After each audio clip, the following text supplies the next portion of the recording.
Título cuarto: Derechos y obligaciones de los trabajadores y de los patrones. Capítulo y obligaciones de los patrones. Artículo 132. Son obligaciones de los patrones: primero, cumplir las disposiciones de las normas de trabajo aplicables a sus empresas o establecimientos; segundo, pagar a los trabajadores los salarios e indemnizaciones, de conformidad con las normas vigentes en la empresa o establecimiento; tercero, proporcionar oportunamente a los trabajadores los útiles, instrumentos y materiales necesarios para la ejecución del trabajo, debiendo darlos de buena calidad, en buen estado, y reponerlos tan luego como dejen de ser eficientes, siempre que aquellos no se hayan comprometido a usar herramienta propia. El patrón no podrá exigir indemnización alguna por el desgaste natural que sufran los útiles, instrumentos y materiales de trabajo. Cuarto, proporcionar local seguro para la guarda de los instrumentos y útiles de trabajo pertenecientes al trabajador, siempre que deban permanecer en el lugar en que prestan los servicios, sin que sea lícito al patrón retenerlos a título de indemnización, garantía o cualquier otro. El registro de instrumentos o útiles de trabajo deberá hacerse siempre que el trabajador lo solicite. Quinto, mantener el número suficiente de asientos o sillas a disposición de los trabajadores en las casas comerciales, oficinas, hoteles, restaurantes y otros centros de trabajo análogos. La misma disposición se observará en los establecimientos industriales cuando lo permita la naturaleza del trabajo. Sexto, guardar a los trabajadores la debida consideración, absteniéndose de mal trato de palabra o de obra. Séptimo, expedir cada 15 días, a solicitud de los trabajadores, una constancia escrita del número de días trabajados y del salario percibido. Octavo, expedir al trabajador que lo solicite o cesopper de la empresa, dentro del término de 3 días, una constancia escrita relativa a sus servicios. Noveno, conceder a los trabajadores el tiempo necesario para el ejercicio del voto en las elecciones populares, los procesos de revocación de mandato y para el cumplimiento de los servicios de jurados, electorales y censales, a que se refiere el artículo 5 de la Constitución, cuando esas actividades deban cumplirse dentro de sus horas de trabajo. Décimo, permitir a los trabajadores faltar a su trabajo para desempeñar una comisión accidental o permanente de su sindicato o del Estado, siempre que avisen con la oportunidad debida y que el número de trabajadores comisionados no sea tal que perjudique la buena marcha del establecimiento. El tiempo perdido podrá descontarse al trabajador a no ser que lo compense con un tiempo igual de trabajo efectivo. Cuando la comisión sea de carácter permanente, el trabajador o trabajadores podrán volver al puesto que ocupaban, conservando todos sus derechos, siempre y cuando regresen a su trabajo dentro del término de 6 años. Los sustitutos tendrán el carácter de interinos, considerándolos como de planta después de 6 años. 11. Poner en conocimiento del sindicato titular del contrato colectivo y de los trabajadores de la categoría inmediata inferior, los puestos de nueva creación, las vacantes definitivas y las temporales que deban cubrirse. 12. Establecer y sostener las escuelas. Artículo 123 Constitucional, de conformidad con lo que dispongan las leyes y la Secretaría de Educación Pública. 13. Colaborar con las autoridades del trabajo y de educación, de conformidad con las leyes y reglamentos, a fin de lograr la alfabetización de los trabajadores. 14. Hacer por su cuenta, cuando empleen más de 100 y menos de 1000 trabajadores, los gastos indispensables para sostener en forma decorosa los estudios técnicos, industriales o prácticos, en centros especiales, nacionales o extranjeros, de uno de sus trabajadores o de uno de los hijos de estos, designado en atención a sus aptitudes, cualidades y dedicación, por los mismos trabajadores y el patrón. Cuando tengan a su servicio más de 1000 trabajadores, deberán sostener 3 becarios en las condiciones señaladas. El patrón solo podrá cancelar la beca cuando sea reprobado el becario en el curso de un año o cuando observe mala conducta, pero en esos casos será sustituido por otro. Los becarios que hayan terminado sus estudios deberán prestar sus servicios al patrón que los hubiese becado, durante un año, por lo menos. 15. Proporcionar capacitación y adiestramiento a sus trabajadores, en los términos del capítulo 3 bis de este título. 16.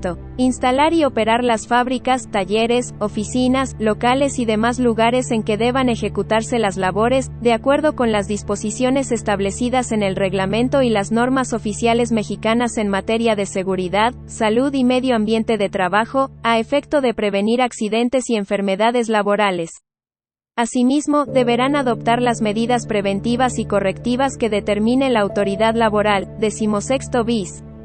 Contar, en los centros de trabajo que tengan más de 50 trabajadores, con instalaciones adecuadas para el acceso y desarrollo de actividades de las personas con discapacidad. 17. Cumplir el reglamento y las normas oficiales mexicanas en materia de seguridad, salud y medio ambiente de trabajo, así como disponer en todo tiempo de los medicamentos y materiales de curación indispensables para prestar oportuna y eficazmente los primeros auxilios. 18.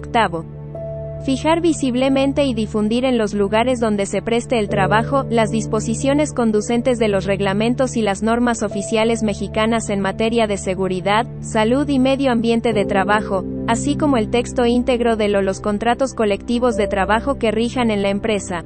Asimismo, se deberá difundir a los trabajadores la información sobre los riesgos y peligros a los que están expuestos. 19.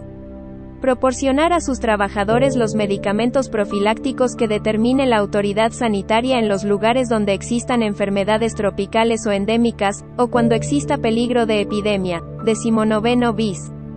Cumplir con las disposiciones que en caso de emergencia sanitaria fije la autoridad competente, así como proporcionar a sus trabajadores los elementos que señale dicha autoridad, para prevenir enfermedades en caso de declaratoria de contingencia sanitaria. 20.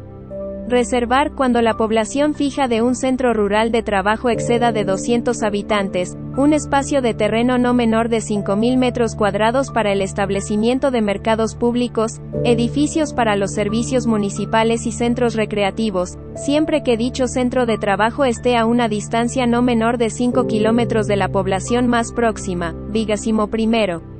Proporcionar a los sindicatos, si lo solicitan, en los centros rurales de trabajo, un local que se encuentre desocupado para que instalen sus oficinas cobrando la renta correspondiente. Si no existe local en las condiciones indicadas, se podrá emplear para ese fin cualquiera de los asignados para alojamiento de los trabajadores. 22. Hacer las deducciones que soliciten los sindicatos de las cuotas sindicales ordinarias, siempre que se compruebe que son las previstas en el artículo 110, fracción b. 23. Hacer las deducciones de las cuotas para la constitución y fomento de sociedades cooperativas y de cajas de ahorro, de conformidad con lo dispuesto en el artículo 110, fracción IV. 23 bis. Hacer las deducciones y pagos correspondientes a las pensiones alimenticias previstas en la fracción V del artículo 110 y colaborar al efecto con la autoridad jurisdiccional competente. 24. Permitir la inspección y vigilancia que las autoridades del trabajo practiquen en su establecimiento para cerciorarse del cumplimiento de las normas de trabajo y darles los informes que a ese efecto sean indispensables cuando lo soliciten. Los patrones podrán exigir a los inspectores o comisionados que les muestren sus credenciales y les den a conocer las instrucciones que tengan. Y 25. Contribuir al fomento de las actividades culturales y del deporte entre sus trabajadores y proporcionarles los equipos y útiles indispensables. 26. Hacer las deducciones previstas en las fracciones IV del artículo 97 y 7 del artículo 110, enterar los descuentos en orden de prelación, primero al Instituto del Fondo Nacional para el Consumo de los Trabajadores y posterior a las otras instituciones. Esta obligación no convierte al patrón en deudor solidario del crédito que se haya concedido al trabajador. 26 bis. Afiliar al centro de trabajo al Instituto del Fondo Nacional para el Consumo de los Trabajadores, a efecto de que los trabajadores puedan ser sujetos del crédito que proporciona dicha entidad. La afiliación será gratuita para el patrón. 27. Proporcionar a las mujeres embarazadas la protección que establezcan los reglamentos. 27 bis. Otorgar permiso de paternidad de 5 días laborables con goce de sueldo a los hombres trabajadores por el nacimiento de sus hijos y de igual manera en el caso de la adopción de un infante. 28. Participar en la integración y funcionamiento de las comisiones que deban formarse en cada centro de trabajo, de acuerdo con lo establecido por esta ley. Y 29. Otorgar permiso sin goce de sueldo a las y los trabajadores declarados desaparecidos que cuenten con declaración especial de ausencia, en los términos de lo establecido en la legislación especial en la materia. 29 bis. Otorgar las facilidades conducentes a los trabajadores respecto de las licencias expedidas por el Instituto según lo establece el artículo 140 bis de la Ley del Seguro Social. 30. Entregar a sus trabajadores de manera gratuita un ejemplar impreso del contrato colectivo de trabajo inicial o de su revisión dentro de los 15 días siguientes a que dicho contrato sea depositado ante el Centro Federal de Conciliación y Registro Laboral. Esta obligación se podrá acreditar con la firma de recibido del trabajador. 31. Implementar, en acuerdo con los trabajadores, un protocolo para prevenir la discriminación por razones de género y atención de casos de violencia y acoso u hostigamiento sexual, así como erradicar el trabajo forzoso e infantil. 32. Fijar y difundir en los lugares de mayor afluencia del centro de trabajo el texto fiel de la convocatoria y demás documentos que le solicite el Centro Federal de Conciliación y Registro Laboral para el desarrollo del procedimiento de consulta a que hacen referencia los artículos 390 bis y 390 ter, y 33.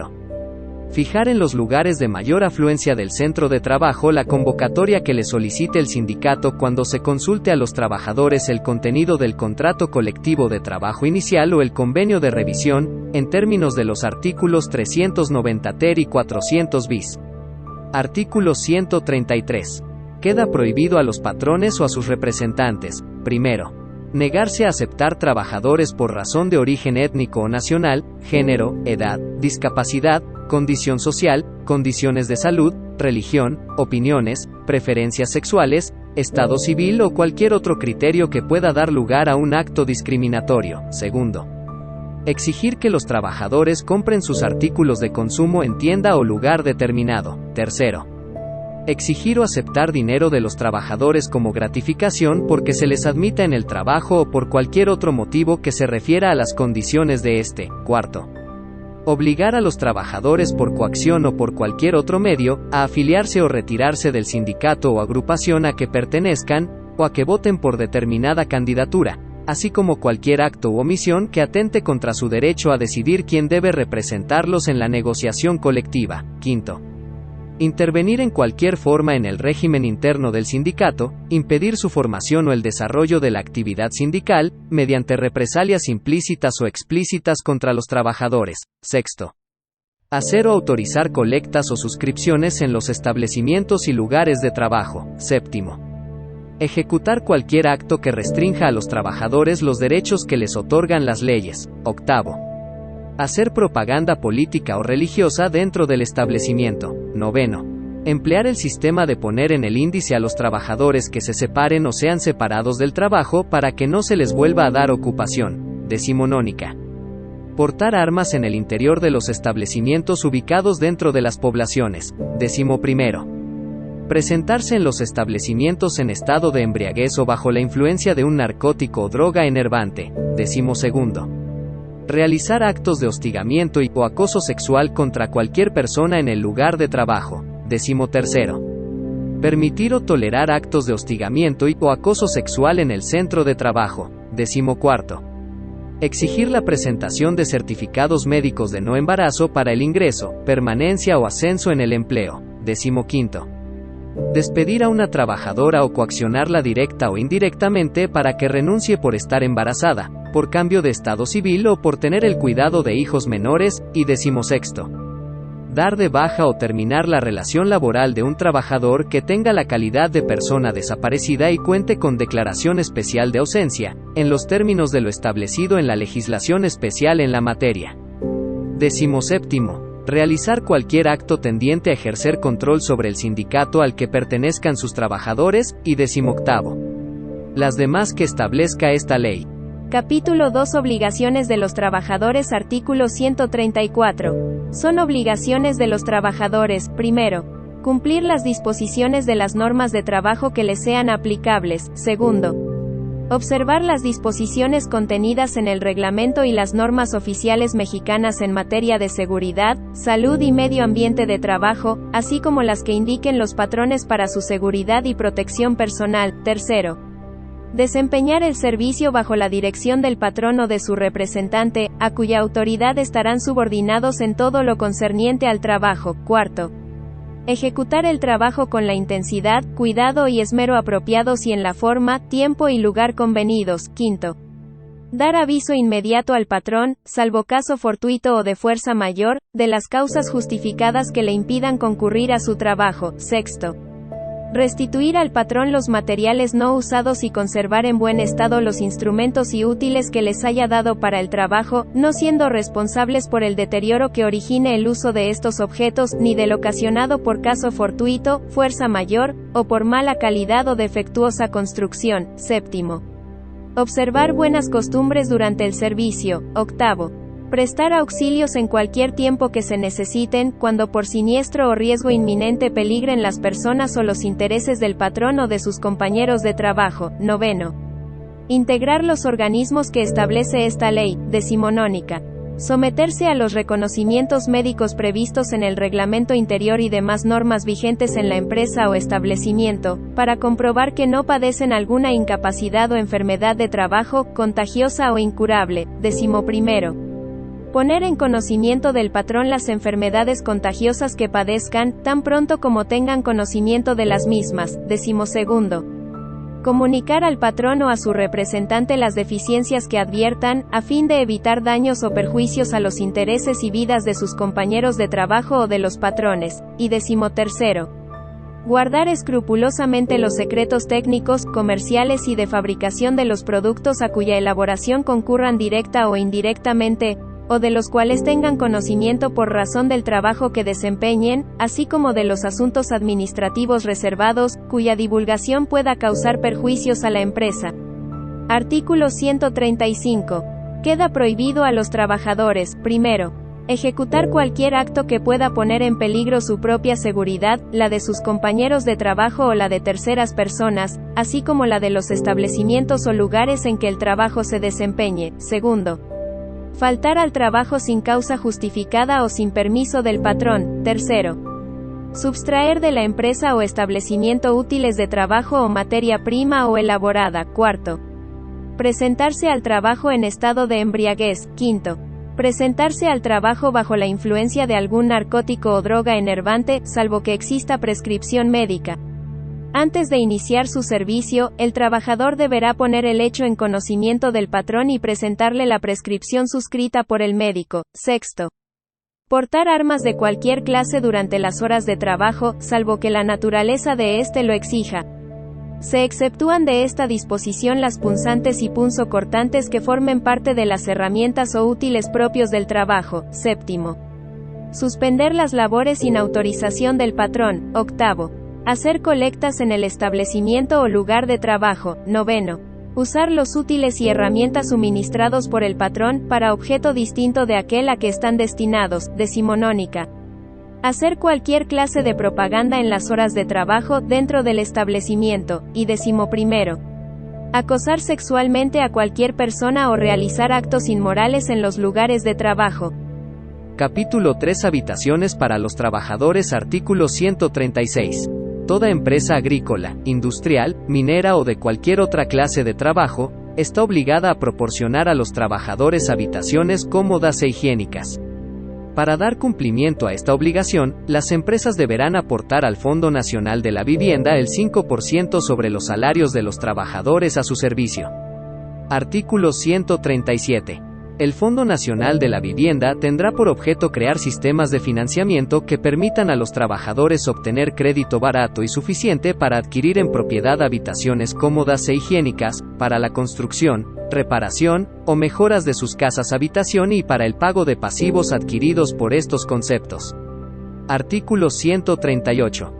Los recursos del Fondo Nacional de la Vivienda serán administrados por un organismo integrado en forma tripartita por representantes del Gobierno federal, de los trabajadores y de los patrones. Artículo 139. La ley que cree dicho organismo regulará los procedimientos y formas conforme a los cuales los trabajadores podrán adquirir en propiedad habitaciones y obtener los créditos a que se refiere el artículo 137. Artículo 140. El organismo a que se refieren los artículos 138 y 139, tendrá a su cargo la coordinación y el financiamiento de los programas de construcción de casas habitación destinadas a ser adquiridas en propiedad por los trabajadores. Artículo 141. Las aportaciones al Fondo Nacional de la Vivienda son gastos de previsión social de las empresas y se aplicarán en su totalidad a constituir depósitos en favor de los trabajadores que se sujetarán a las bases siguientes. Primero, en los casos de incapacidad total permanente, de incapacidad parcial permanente, cuando ésta sea del 50% o más, de invalidez definitiva, en los términos de la Ley del Seguro Social, de jubilación o de muerte del trabajador, se entregará el total de los depósitos constituidos, a él o sus beneficiarios, con una cantidad adicional igual a dichos depósitos, en los términos de la ley, a que se refiere el artículo 139. En caso de que el trabajador tenga la calidad de persona desaparecida y cuente con declaración especial de ausencia, se procederá de la misma forma observando lo establecido en la legislación especial en la materia. Segundo, cuando el trabajador deje de estar sujeto a una relación de trabajo y cuente con 50 o más años de edad, tendrá derecho a que se le haga entrega del total de los depósitos que se hubieren hecho a su favor, en los términos de la ley del Instituto del Fondo Nacional de la Vivienda para los Trabajadores.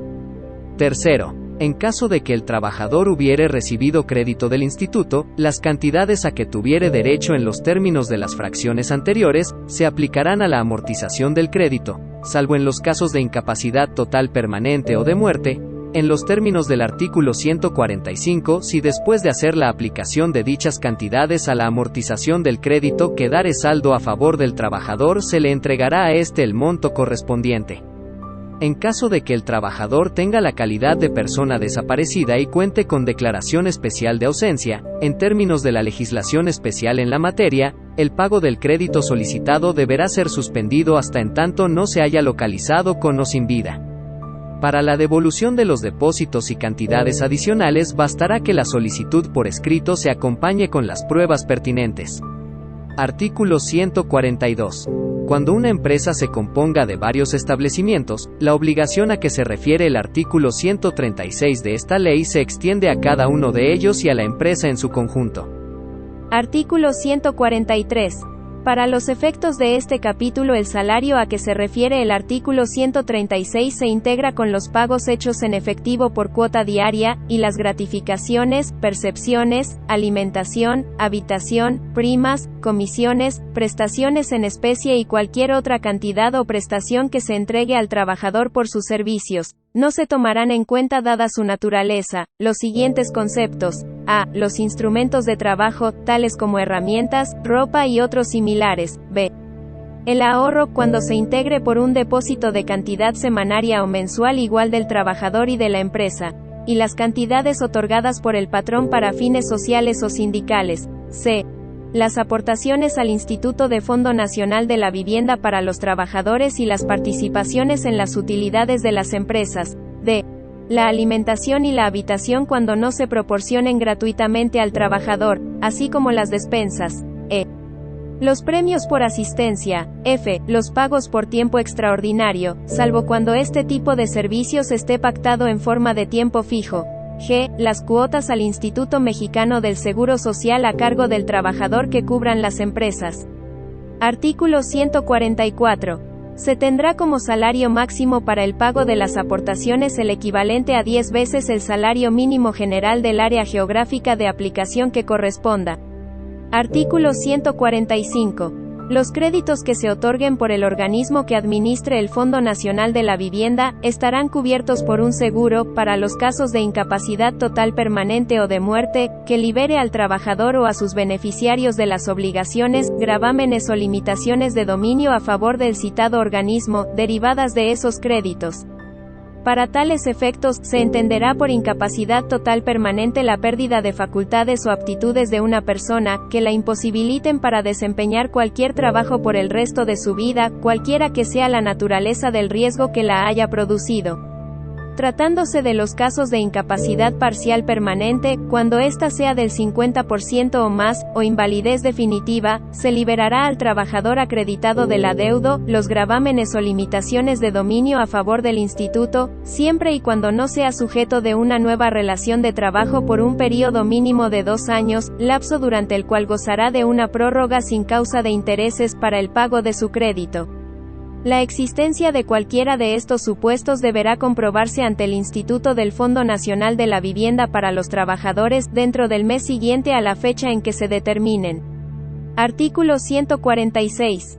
Los patrones no estarán obligados a pagar las aportaciones a que se refiere el artículo 136 de esta ley por lo que toca a los trabajadores del hogar. Artículo 147. El Ejecutivo Federal, previo estudio y dictamen del organismo que se constituya para administrar los recursos del Fondo Nacional de la Vivienda, determinará las modalidades y fechas en que incorporarán al régimen establecido por este capítulo. Primero, los deportistas profesionales y segundo, los trabajadores a domicilio. Artículo 148. El Ejecutivo Federal podrá establecer modalidades para facilitar la aportación de las empresas que tengan un capital o un ingreso inferior a los mínimos que el propio Ejecutivo determine. Estas resoluciones podrán revisarse total o parcialmente cuando a su juicio existan circunstancias que lo justifiquen. Artículo 149. El organismo que se cree para administrar los recursos del Fondo Nacional de la Vivienda, determinará las sumas que se asignarán al financiamiento de programas de casas habitación destinadas a ser adquiridas en propiedad por los trabajadores y los que se aplicarán para la adquisición, construcción, reparación o mejoras de dichas casas, así como para el pago de pasivos adquiridos por estos conceptos. Al efectuar la aplicación de recursos, se distribuirán equitativamente entre las distintas regiones y localidades del país, así como entre las diversas empresas o grupos de trabajadores. Para el otorgamiento individual de los créditos se procederá en caso necesario conforme a un sistema de sorteos, en los términos que establezca la ley a que se refiere el artículo 139. Artículo 150. Cuando las empresas proporcionen a sus trabajadores casa en comodato o arrendamiento no están exentas de contribuir al Fondo Nacional de la Vivienda, en los términos del artículo 136. Tampoco quedarán exentas de esta aportación respecto de aquellos trabajadores que hayan sido favorecidos por créditos del fondo. Artículo 151. Cuando las habitaciones se den en arrendamiento a los trabajadores, la renta no podrá exceder del 0,5% mensual del valor catastral de la finca y se observarán las normas siguientes. Primero, las empresas están obligadas a mantenerlas en condiciones de habitabilidad y a hacer oportunamente las reparaciones necesarias y convenientes. Segundo, los trabajadores tienen las obligaciones siguientes. A. Pagar las rentas. B. Cuidar de la habitación como si fuera propia. C. Poner en conocimiento de la empresa los defectos o deterioros que observen. D. Desocupar las habitaciones a la terminación de las relaciones de trabajo dentro de un término de 45 días. Y tercero, está prohibido a los trabajadores: a. Usar la habitación para fines distintos de los señalados en este capítulo. B. Subarrendar las habitaciones. Artículo 152. Los trabajadores tendrán derecho a ejercitar ante el tribunal las acciones individuales y colectivas que deriven del incumplimiento de las obligaciones impuestas en este capítulo. Artículo 153. Las empresas tendrán derecho a ejercitar ante el tribunal las acciones que les correspondan en contra de los trabajadores por incumplimiento de las obligaciones que les impone este capítulo. Capítulo 3 bis de la productividad, formación y capacitación de los trabajadores. Artículo 153a. Los patrones tienen la obligación de proporcionar a todos los trabajadores, y estos a recibir, la capacitación o el adiestramiento en su trabajo que le permita elevar su nivel de vida, su competencia laboral y su productividad, conforme a los planes y programas formulados, de común acuerdo, por el patrón y el sindicato o la mayoría de sus trabajadores. Para dar cumplimiento a la obligación que, conforme al párrafo anterior les corresponde, los patrones podrán convenir con los trabajadores en que la capacitación o adiestramiento se proporcione a estos dentro de la misma empresa o fuera de ella, por conducto de personal propio, instructores especialmente contratados, instituciones, escuelas u organismos especializados, o bien mediante adhesión a los sistemas generales que se establezcan. Las instituciones, escuelas u organismos especializados, así como los instructores independientes que deseen impartir formación, capacitación o adiestramiento, así como su personal docente, deberán estar autorizados y registrados por la Secretaría del Trabajo y Previsión Social. Los cursos y programas de capacitación o adiestramiento, así como los programas para elevar la productividad de la empresa, podrán formularse respecto de cada establecimiento, una empresa, varias de ellas o respecto a una rama industrial o actividad determinada. La capacitación o adiestramiento a que se refiere este artículo y demás relativos, deberá impartirse al trabajador durante las horas de su jornada de trabajo, salvo que, atendiendo a la naturaleza de los servicios, patrón y trabajador convengan que podrá impartirse de otra manera, así como en el caso en que el trabajador desee capacitarse en una actividad distinta a la de la ocupación que desempeñe, en cuyo supuesto, la capacitación se realizará fuera de la jornada de trabajo. Artículo 153b. La capacitación tendrá por objeto preparar a los trabajadores de nueva contratación y a los demás interesados en ocupar las vacantes o puestos de nueva creación. Podrá formar parte de los programas de capacitación el apoyo que el patrón preste a los trabajadores para iniciar, continuar o completar ciclos escolares de los niveles básicos, medio o superior. Artículo 153c. El adiestramiento tendrá por objeto, primero, actualizar y perfeccionar los conocimientos y habilidades de los trabajadores y proporcionarles información para que puedan aplicar en sus actividades las nuevas tecnologías que los empresarios deben implementar para incrementar la productividad en las empresas. Segundo, hacer del conocimiento de los trabajadores sobre los riesgos y peligros a que están expuestos durante el desempeño de sus labores, así como las disposiciones contenidas en el reglamento y las normas oficiales mexicanas en materia de seguridad, salud y medio ambiente de trabajo que les son aplicables, para prevenir riesgos de trabajo. Tercero, incrementar la productividad. Y cuarto, en general mejorar el nivel educativo, la competencia laboral y las habilidades de los trabajadores. Artículo 153d. Los trabajadores a quienes se imparta capacitación o adiestramiento están obligados a, primero, asistir puntualmente a los cursos, sesiones de grupo y demás actividades que formen parte del proceso de capacitación o adiestramiento. Segundo, atender las indicaciones de las personas que impartan la capacitación o adiestramiento, y cumplir con los programas respectivos. Y tercero, presentar los exámenes de evaluación de conocimientos y de aptitud o de competencia laboral que sean requeridos. Artículo 153e. En las empresas que tengan más de 50 trabajadores se constituirán comisiones mixtas de capacitación, adiestramiento y productividad, integradas por igual número de representantes de los trabajadores y de los patrones, y serán las encargadas de, primero, vigilar, instrumentar, operar y mejorar los sistemas y los programas de capacitación y adiestramiento. Segundo, proponer los cambios necesarios en la maquinaria, los equipos, la organización del trabajo y las relaciones laborales, de conformidad con las mejores prácticas tecnológicas y organizativas que incrementen la productividad en función de su grado de desarrollo actual. Tercero, proponer las medidas acordadas por el Comité Nacional y los comités estatales de productividad a que se refieren los artículos 153K y 153Q, con el propósito de impulsar la capacitación, medir y elevar la productividad, así como garantizar el reparto equitativo de sus beneficios. Cuarto, vigilar el cumplimiento de los acuerdos de productividad. Y quinto, resolver las objeciones que, en su caso, presenten los trabajadores con motivo de la distribución de los beneficios de la productividad.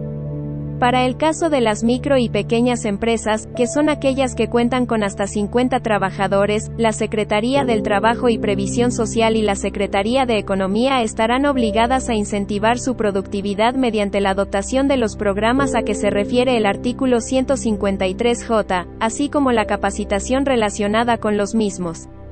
Para tal efecto, con el apoyo de las instituciones académicas relacionadas con los temas de los programas referidos, convocarán en razón de su rama, sector, entidad federativa o región a los micro y pequeños empresarios, a los trabajadores y sindicatos que laboran en dichas empresas. Artículo 153F. Las autoridades laborales cuidarán que las comisiones mixtas de capacitación, adiestramiento y productividad se integren y funcionen oportuna y normalmente, vigilando el cumplimiento de sus obligaciones. Artículo 153F bis. Los patrones deberán conservar a disposición de la Secretaría del Trabajo y Previsión Social y la Secretaría de Economía, los planes y programas de capacitación, adiestramiento y productividad que se haya acordado establecer, o en su caso, las modificaciones que se hayan convenido acerca de planes y programas ya implantados. Artículo 153G. El registro de que trata el tercer párrafo del artículo 153A se otorgará a las personas o instituciones que satisfagan los siguientes requisitos. Primero, comprobar que quienes capacitarán o adiestrarán a los trabajadores, están preparados profesionalmente en la rama industrial o actividad en que impartirán sus conocimientos. Segundo, acreditar satisfactoriamente, a juicio de la Secretaría del Trabajo y Previsión Social, tener conocimientos bastantes sobre los procedimientos tecnológicos propios de la rama industrial o actividad en la que pretendan impartir dicha capacitación o adiestramiento. Y tercero, no estar ligadas con personas o instituciones que propaguen algún credo religioso, en los términos de la prohibición establecida por la fracción IV del artículo 3 constitucional. El registro concedido en los términos de este artículo podrá ser revocado cuando se contravengan las disposiciones de esta ley. En el procedimiento de revocación, el afectado podrá ofrecer pruebas y alegar lo que a su derecho convenga. Artículo 153H. Los planes y programas de capacitación y adiestramiento se elaborarán dentro de los 60 días hábiles siguientes a que inicien las operaciones en el centro de trabajo y deberán cumplir los requisitos siguientes. Primero, referirse a periodos no mayores de 2 años, salvo la capacitación a que se refiere el segundo párrafo del artículo 153b. Segundo, comprender todos los puestos y niveles existentes en la empresa. Tercero, precisar las etapas durante las cuales se impartirá la capacitación y el adiestramiento al total de los trabajadores de la empresa. Cuarto, señalar el procedimiento de selección, a través del cual se establecerá el orden en que serán capacitados los trabajadores de un mismo puesto y categoría. Y quinto, deberán basarse en normas técnicas de competencia laboral, si las hubiere para los puestos de trabajo de que se trate. Artículo 153I. Se entiende por productividad, para efectos de esta ley, el resultado de optimizar los factores humanos, materiales, financieros, tecnológicos y organizacionales que concurren en la empresa, en la rama o en el sector para la elaboración de bienes o la prestación de servicios, con el fin de promover a nivel sectorial, estatal, regional, nacional e internacional, y acorde con el mercado al que tiene acceso, su competitividad y sustentabilidad, mejorar su capacidad, su tecnología y su organización, e incrementar los ingresos, el bienestar de los trabajadores y distribuir equitativamente sus beneficios. Al establecimiento de los acuerdos y sistemas para medir e incrementar la productividad, concurrirán los patrones, trabajadores, sindicatos, gobiernos y academia. Artículo 153J. Para elevar la productividad en las empresas, incluidas las micro y pequeñas empresas, se elaborarán programas que tendrán por objeto, primero, hacer un diagnóstico objetivo de la situación de las empresas en materia de productividad. Segundo, proporcionar a las empresas estudios sobre las mejores prácticas tecnológicas y organizativas que incrementen su nivel actual de productividad en función de su grado de desarrollo. Tercero, adecuar las condiciones materiales, organizativas, tecnológicas y financieras que permitan aumentar la productividad. Cuarto, proponer programas gubernamentales de financiamiento, asesoría, apoyo y certificación para el aumento de la productividad. Quinto, mejorar los sistemas de coordinación entre trabajadores, empresa, gobiernos y academia. Sexto, establecer compromisos para elevar la productividad por parte de los empresarios, trabajadores, sindicatos, gobiernos y academia. Séptimo, evaluar periódicamente el desarrollo y cumplimiento de los programas. Octavo, mejorar las condiciones de trabajo, así como las medidas de seguridad e higiene. Noveno, implementar sistemas que permitan determinar en forma y monto apropiados los incentivos, bonos o comisiones derivados de la contribución de los trabajadores a la elevación de la productividad que se acuerde con los sindicatos y los trabajadores. Y decimonónica, las demás que se acuerden y se consideren pertinentes. Los programas establecidos en este artículo podrán formularse respecto de varias empresas, por actividad o servicio, una o varias ramas industriales o de servicios, por entidades federativas, región o a nivel nacional. Artículo 153K.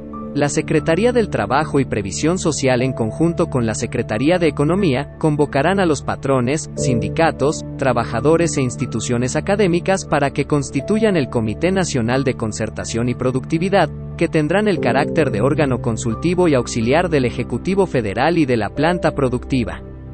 El Comité Nacional de Concertación y Productividad se reunirá por lo menos cada 2 meses y tendrá las facultades que enseguida se enumeran. Primero, realizar el diagnóstico nacional e internacional de los requerimientos necesarios para elevar la productividad y la competitividad en cada sector y rama de la producción, impulsar la capacitación y el adiestramiento, así como la inversión en el equipo y la forma de organización que se requiera para aumentar la productividad, proponiendo planes por rama, y vincular los salarios a la calificación y competencias adquiridas, así como a la evolución de la productividad de la empresa en función de las mejores prácticas tecnológicas y organizativas que incrementen la productividad tomando en cuenta su grado de desarrollo actual. Segundo, colaborar en la elaboración y actualización permanente del Catálogo Nacional de Ocupaciones y en los estudios sobre las características de la tecnología, maquinaria y equipo en existencia y uso, así como de las competencias laborales requeridas en las actividades correspondientes a las ramas industriales o de servicios. Tercero,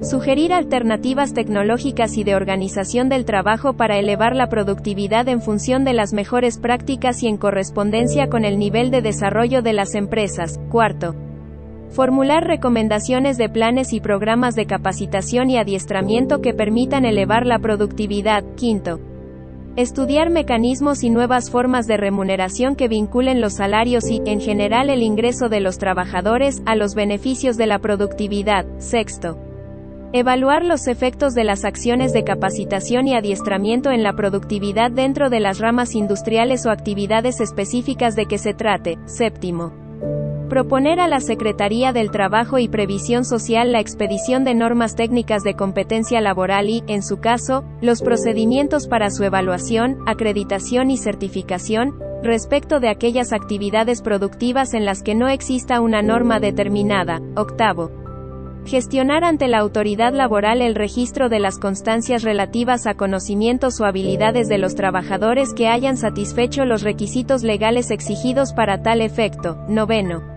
elaborar e implementar los programas a que hace referencia el artículo anterior. Décimo, participar en la elaboración del Plan Nacional de Desarrollo. Décimo primero, emitir opinión y sugerir el destino y aplicación de recursos presupuestales orientados al incremento de la productividad. Y decimosegundo, emitir opinión respecto del desempeño en los procedimientos de conciliación y proponer metodologías que impulsen su eficacia y reduzcan la conflictividad laboral, con el fin de contribuir al fortalecimiento de los mecanismos alternativos. Decimotercero, realizar diagnósticos sobre el desempeño de los trámites de registro y legitimación sindical, y sugerir cursos de acción que brinden mayor certeza, transparencia y confiabilidad de las actuaciones de la autoridad registral en materia de acreditación de representatividad sindical. Decimocuarto, realizar diagnósticos respecto de los procedimientos de legitimación y depósito de contratos colectivos de trabajo y su impacto en la productividad de las empresas. Asimismo, emitir propuestas para promover la negociación colectiva. Decimoquinto, promover el diálogo social y productivo. Y decimosexto, las demás que se establezcan en esta y otras disposiciones normativas. Las recomendaciones que emita el comité serán tomadas en cuenta en el diseño de las políticas públicas, en el ámbito que corresponda, y serán dadas a conocer públicamente. Artículo 153L. El titular del Ejecutivo Federal fijará las bases para determinar la forma de designación de los miembros de la Comisión Nacional de Concertación y Productividad, así como las relativas a su organización y funcionamiento, sujetándose a los principios de representatividad e inclusión en su integración. En la toma de decisiones de la Comisión Nacional de Concertación y Productividad se privilegiará el consenso. Artículo 153M. En los contratos colectivos deberán incluirse cláusulas relativas a la obligación patronal de proporcionar capacitación y adiestramiento a los trabajadores, conforme a planes y programas que satisfagan los requisitos establecidos en este capítulo. Además, podrá consignarse en los propios contratos el procedimiento conforme al cual el patrón capacitará y adiestrará a quienes pretendan ingresar a laborar en la empresa, tomando en cuenta, en su caso, la cláusula de admisión. Artículo 153N. Para su funcionamiento, la Comisión Nacional de Concertación y Productividad establecerá subcomisiones sectoriales, por rama de actividad, estatales, regionales y las conducentes para cumplir con sus facultades. Artículo 153O. Se deroga. Artículo 153p. Se deroga. Artículo 153q. A nivel de las entidades federativas se establecerán comisiones estatales de concertación y productividad. Será aplicable a las comisiones estatales de concertación y productividad, en el ámbito de las entidades federativas, lo establecido en los artículos 153i, 153j, 153k, 153l, 153n y demás relativos. Artículo 153r. Se deroga. Artículo 153s. Cuando el patrón no dé cumplimiento a la obligación de conservar a disposición de la Secretaría del Trabajo y Previsión Social los planes y programas de capacitación y adiestramiento, en los términos del artículo 153n, o cuando dichos planes y programas no se lleven a la práctica, será sancionado conforme a lo dispuesto en esta ley, sin perjuicio de que, en cualquiera de los dos casos, la propia Secretaría adopte las medidas pertinentes para que el patrón cumpla con la obligación de que se trata.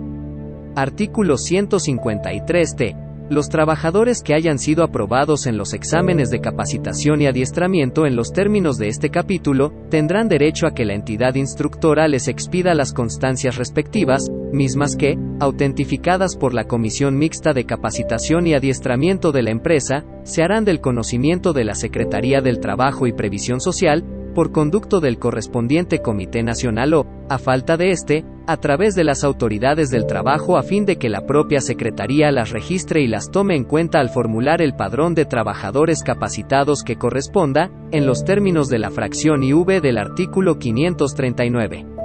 Artículo 153U. Cuando implantado un programa de capacitación, un trabajador se niegue a recibir esta, por considerar que tiene los conocimientos necesarios para el desempeño de su puesto y del inmediato superior, deberá acreditar documentalmente dicha capacidad mediante el correspondiente certificado de competencia laboral o presentar y aprobar, ante la entidad instructora, el examen de suficiencia respectivo.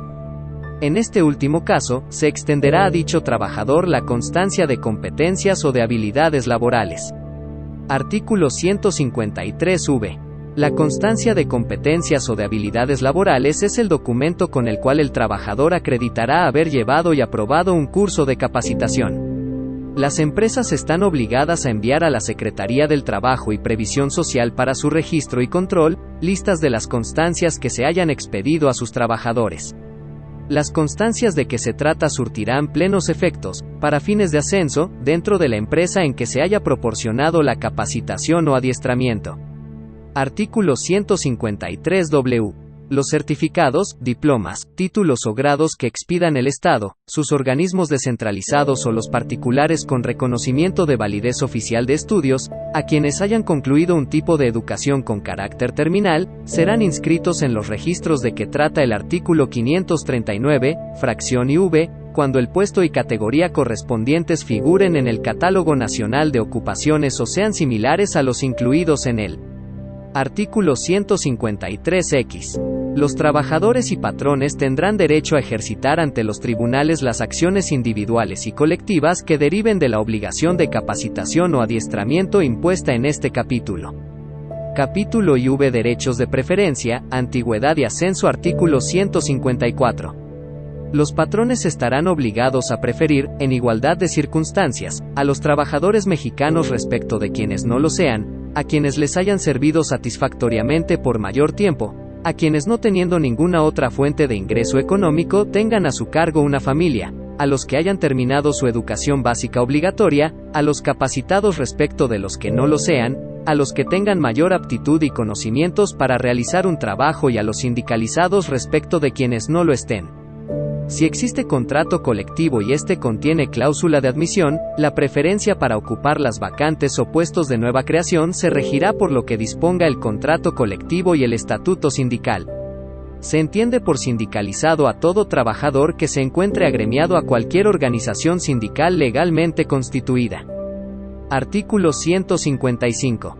Los trabajadores que se encuentren en los casos del artículo anterior y que aspiren a un puesto vacante o de nueva creación, deberán presentar una solicitud a la empresa o establecimiento indicando su domicilio y nacionalidad, si tienen a su cargo una familia y quienes dependen económicamente de ellos, si prestaron servicio con anterioridad y por qué tiempo, la naturaleza del trabajo que desempeñaron y la denominación del sindicato a que pertenezcan, a fin de que sean llamados al ocurrir alguna vacante o crearse algún puesto nuevo, o presentarse a la empresa o establecimiento al momento de ocurrir la vacante o de crearse el puesto, comprobando la causa en que funden su solicitud. Artículo 156. De no existir contrato colectivo o no contener el celebrado la cláusula de admisión, serán aplicables las disposiciones contenidas en el primer párrafo del artículo 154, a los trabajadores que habitualmente, sin tener el carácter de trabajadores de planta, prestan servicios en una empresa o establecimiento, supliendo las vacantes transitorias o temporales, y a los que desempeñen trabajos extraordinarios o para obra determinada, que no constituyan una actividad normal o permanente de la empresa. Artículo 157. El incumplimiento de las obligaciones contenidas en los artículos 154 y 156 da derecho al trabajador para solicitar ante el tribunal, a su elección, que se le otorgue el puesto correspondiente o se le indemnice con el importe de 3 meses de salario. Tendrá además derecho a que se le paguen los salarios e intereses, en su caso, a que se refiere el párrafo segundo del artículo 48. Artículo 158. Los trabajadores de planta y los mencionados en el artículo 156 tienen derecho en cada empresa o establecimiento a que se determine su antigüedad. Una comisión integrada con representantes de los trabajadores y del patrón formulará el cuadro general de las antigüedades, distribuido por categorías de cada profesión u oficio, y ordenará se le dé publicidad. Los trabajadores inconformes podrán formular objeciones ante la comisión y recurrir la resolución ante el tribunal. Artículo 159. Las vacantes definitivas, las provisionales con duración mayor de 30 días y los puestos de nueva creación, serán cubiertos por el trabajador que tenga la categoría o rango inmediato inferior, así como mayor capacitación, con mayor antigüedad, demuestre mayor aptitud, acredite mayor productividad y sea apto para el puesto. Artículo 160. Cuando se trate de vacantes menores de 30 días, se estará a lo dispuesto en el párrafo primero del artículo anterior. Artículo 161. Cuando la relación de trabajo haya tenido una duración de más de 20 años, el patrón solo podrá rescindirla por alguna de las causas señaladas en el artículo 47, que sea particularmente grave o que haga imposible su continuación, pero se le impondrá al trabajador la corrección disciplinaria que corresponda, respetando los derechos que deriven de su antigüedad. La repetición de la falta o la comisión de otra u otras, que constituyan una causa legal de rescisión, deja sin efecto la disposición anterior. Artículo 162. Los trabajadores de planta tienen derecho a una prima de antigüedad, de conformidad con las normas siguientes. Primero, la prima de antigüedad consistirá en el importe de 12 días de salario por cada año de servicios. Segundo, para determinar el monto del salario, se estará a lo dispuesto en los artículos 485 y 486. Tercero, la prima de antigüedad se pagará a los trabajadores que se separen voluntariamente de su empleo, siempre que hayan cumplido 15 años de servicios por lo menos. Asimismo, se pagará a los que se separen por causa justificada y a los que sean separados de su empleo, independientemente de la justificación o injustificación del despido. Cuarto, para el pago de la prima en los casos de retiro voluntario de los trabajadores, se observarán las normas siguientes. A. Si el número de trabajadores que se retire dentro del término de un año no excede del 10% del total de los trabajadores de la empresa o establecimiento, o de los de una categoría determinada, el pago se hará en el momento del retiro. B. Si el número de trabajadores que se retire excede del 10%, se pagará a los que primeramente se retiren y podrá diferirse para el año siguiente el pago a los trabajadores que excedan de dicho porcentaje.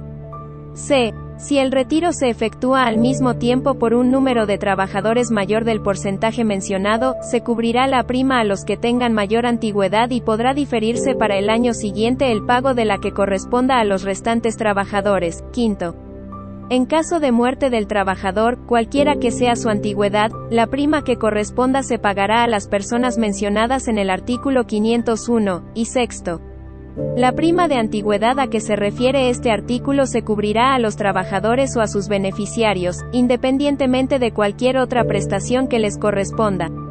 Capítulo V. Invenciones de los trabajadores. Artículo 163. La atribución de los derechos al nombre y a la propiedad y explotación de las invenciones realizadas en la empresa, se regirá por las normas siguientes. Primero, el inventor tendrá derecho a que su nombre figure como autor de la invención. Segundo, cuando el trabajador se dedique a trabajos de investigación o de perfeccionamiento de los procedimientos utilizados en la empresa, por cuenta de ésta la propiedad de la invención y el derecho a la explotación de la patente corresponderán al patrón. El inventor, independientemente del salario que hubiese percibido, tendrá derecho a una compensación complementaria, que se fijará por convenio de las partes o por el tribunal cuando la importancia de la invención y los beneficios que puedan reportar al patrón no guarden proporción con el salario percibido por el inventor. Y tercero, en cualquier otro caso, la propiedad de la invención corresponderá a la persona o personas que la realizaron, pero el patrón tendrá un derecho preferente, en igualdad de circunstancias, al uso exclusivo o a la adquisición de la invención y de las correspondientes patentes.